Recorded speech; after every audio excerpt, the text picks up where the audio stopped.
ಇವತ್ತು ನಮ್ಮ ಕಲ್ಲೇದೇವ್ರಪುರ ಶಾಲೆಗೆ ಬಂದಿದ್ದೀನಿ. ಇಲ್ಲಿ ನಮ್ಮ ಮಕ್ಕಳು ತುಂಬ ಇನ್ನೋವೇಟಿವ್ ಆಗಿ ಒಂದಷ್ಟು ಏನೇನೋ ಇದನ್ನು ಮಾಡಿದ್ದಾರೆ, TLMsಗಳೆಲ್ಲ ಮಾಡಿದ್ದಾರೆ. ಅವ್ರು ಏನು ಮಾಡಿದ್ದಾರೆ ಒಂಚೂರು ಅಂಗವಾಗಿ ಮೊನ್ನೆ 5ನೇ ತಾರೀಕು ಪರಿಸರ ದಿನಾಚರಣೆ ಆಯ್ತಲ್ಲ, ಅವತ್ತಿನ ದಿವಸ ಮಾಡಿದಾರಾ?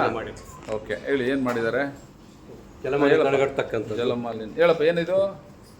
ಜಲಮಾಲಿನ್ಯ ತಡೆಗಟ್ಟುವಂಥದ್ದು ನೀರಿನ ಮಾಲಿನ್ಯವನ್ನು ಕಡಿಮೆ ಮಾಡಲು ಮತ್ತು ಹೇಳು, ಪರವಾಗಿಲ್ಲ, ಕಡಿಮೆ ಮಾಡಿ ಅದನ್ನ ಶುದ್ಧಿಯಾಗಿ. ನೀರಿನ ಮಾಲಿನ್ಯವನ್ನು ತಡೆಗಟ್ಟಲು ಮತ್ತು ಕಡಿಮೆ ಮಾಡಲು ಉತ್ತಮ ಮಾರ್ಗವೆಂದರೆ ಪ್ಲಾಸ್ಟಿಕ್ ತ್ಯಾಜ್ಯವನ್ನು ಕಡಿಮೆ ಮಾಡುವುದು. Very good. ಹೇಳಪ್ಪ, ಇದೇನಪ್ಪ ಇದು? ಪ್ಲಾಸ್ಟಿಕ್ ಬೇಡ. ಮತ್ತೆ ನೀನು ಇನ್ಮೇಲೆ ಎಲ್ಲ ಹೋಗ್ಲಿ ಇಲ್ಲಿ ಪ್ಲಾಸ್ಟಿಕ್ ಬೇಡ ಅಂತ ಹಾಕಿರ್ ಸಾಲದಿಲ್ಲ. ನೀನು ತರಕಾರಿ ಗಿರ್ಕಾರಿ ಏನಾದ್ರು ತರಕ್ಕೆ ಹೋದಾಗ ನೀನು ಚೀಲನೇ ತಗೊಂಡು ಹೋಗ್ಬೇಕು. ಓಕೆನಾ? ಹೇಳಮ್ಮ, ಏನು ಮಾಡಿದಿರಿ? ಪ್ಲಾಸ್ಟಿಕ್ ಬೇಡ, ಪೇಪರ್ ಬ್ಯಾಗ್ ಅನ್ನು ಬಳಸಿ. ಓಕೆ. ಇವ್ರೇನು ಮಾಡಿದಿರ್ತಾರೆ? ಹೇಳಮ್ಮ, ಏನು ಮಾಡಿದಿರಿ? ಇಬ್ರು ಒಂದೇನಾ? ಇದು ಏನಿದೆ ನಿಮ್ದು? ಏನು ಮರನ ಅದು? ಓ, ಮರದಲ್ಲಿದ್ದೀರಾ ನೀವು? ಏನು ನಿಮ್ಮ ಹೆಸರು? ಕೀರ್ತನ. ಹೇಳಮ್ಮ. ಗಿಡ ಮರಗಳು ನಮಗೆ ಆಮ್ಲಜನಕ ನೀಡುತ್ತದೆ, ಇಂಗಾಲದ ಡೈಆಕ್ಸೈಡ್ ಹೀರಿಕೊಳ್ಳುತ್ತದೆ, ಆಹಾರ ಉರುವಲು ಮರಮುಟ್ಟು ವಿವಿಧ ಪದಾರ್ಥಗಳನ್ನು ನೀಡುತ್ತದೆ, ಜಲಚಕ್ರಗಳಿಗೂ ಇದು ಸಹಾಯವಾಗುತ್ತದೆ. ಎಷ್ಟನೇ ತರಗತಿ ನೀವು? 7ನೇ. ಏನು ನಿಮ್ಮ ಹೆಸರು? ಪರಿಸರ ಹೇಳಪ್ಪ, ನಿಮ್ಮ ಹೆಸರೇನು? ಚಕ್ರವರ್ತಿ. Very good. ಚಕ್ರವರ್ತಿ. ಸಂರಕ್ಷಣೆ ನಮ್ಮೆಲ್ಲರ ಹೊಣೆ.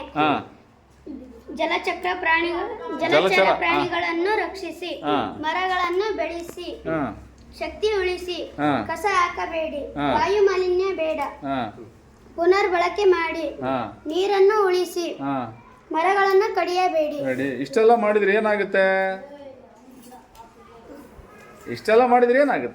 ಪರಿಸರ ರಕ್ಷಣೆ. ಬರ್ತಿದ್ದೀರಲ್ಲ, ಪರಿಸರ ಸಂರಕ್ಷಣೆ ನಮ್ಮೆಲ್ಲರ ಹೊಣೆ ಅಂದ್ರೆ ಇಷ್ಟೆಲ್ಲ ಮಾಡಿದ್ರೆ ಪರಿಸರ ಸಂರಕ್ಷಣೆ ಆಗುತ್ತೆ ಅಂತನಾ? Okay okay. ಕಸ ಹಾಕ್ಬೇಡಿ ಅಂತ ಹಾಕಿದಿರಲ್ಲ, ಮತ್ತೆ ಕಸ ಎಲ್ಲ ಹಾಕ್ಬೇಕು ನಾವು? ಡಸ್ಟ್ಬಿನ್ ಅಲ್ಲೇ ಹಾಕ್ಬೇಕು, ಹೊರಗಡೆ ಹಾಕ್ಬಾರ್ದು. ಪುನರ್ಬಳಕೆ. ನೀರನ್ನು ಉಳಿಸಿ ಅಂದ್ರೆ ಯಾವ ತರ ನೀರು ಉಳಿಸ್ಬೇಕು ಸರ್? ಎಲ್ಲಾದ್ರೂ ನೆಲ್ಲಿ ಆಗ್ಲಿ ಏನನ್ನ ಮುರಿದಿರ್ತಾವಲ್ಲ ಸರ್, ಅಲ್ಲಿ ನೆಲ್ಲಿ ಇಲ್ಲ ಅಂದ್ರೆ ಅಲ್ಲಿ ಒಂದು ಬೆಂಡ್ ಸಿಕ್ಸಬೇಕು. ನಲ್ಲಿ ಅದು ಮುರಿದೋಗಿದ್ರೆ ಬೆಂಡ್ ಸಿಗಿಸಿ ನೀರನ್ನ ಬಂದ್ ಮಾಡಬೇಕು, ನೀರನ್ನು ಮಿತವಾಗಿ ಬಳಸಬೇಕು.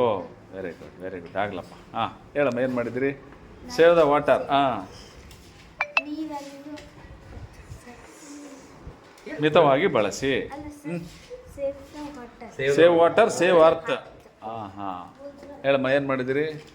ಕಡಿಮೆ ಮಾಡುವುದು ಮರುಬಳಕೆ ಮಾಡುವುದು, ಮರುಚಕ್ರೀಕರಣ, ಪ್ಲಾಸ್ಟಿಕ್ ಮಾಲಿನ್ಯವನ್ನು ತಡೆಗಟ್ಟಬಹುದು ಮತ್ತು ಭೂಮಿಯನ್ನು ಸಂರಕ್ಷಿಸಬಹುದು. Okay okay. ನೀರನ್ನು ಮಿತವಾಗಿ ಬಳಸಬೇಕು. ನೀರು ಒಂದು ನೈಸರ್ಗಿಕ ಸಂಪನ್ಮೂಲವಾಗಿದೆ, ಅದನ್ನು ಜಾಗೃತಿಯಿಂದ ತಡೆಯಬೇಕು. ನೀರನ್ನು ಸಂರಕ್ಷಣೆ ಮಾಡುವುದು, ಲಭ್ಯವಿರುವ ನೀರನ್ನು ಜಾಗರೂಕತೆಯಿಂದ ಬಳಸುವುದು. ನೀರು ಅಮೂಲ್ಯವಾದ ಸಂಪನ್ಮೂಲವಾಗಿದೆ. Very good. Okay okay, right. ನೋಡ್ತಾ ಇರ್ಬೋದು ನೀವು, ಈ ಶಾಲೆಯಲ್ಲಿ ಇವರು ಎಲ್ಲ ಮಕ್ಕಳು ಇಲ್ಲಿ ಕಲ್ತಿದ್ದಾರೆ, ಮಾಡಿದ್ದಾರೆ. ಸೊ ಎಲ್ಲ ಇವರಿಗೆಲ್ಲ ಒಂದು ಚಪ್ಪಾಳೆಯನ್ನು ಕೊಡ್ಬೋದಲ್ಲ ನೀವು? Okay okay. ಇದೆಲ್ಲ ನಿಮ್ಗೆ ಯಾರು ಹೇಳ್ಕೊಟ್ರು? ಯಾರು? ಮಿಸ್ ಹೇಳ್ಕೊಟ್ರಾ? Very good, right. All the best. Okay. Thank you.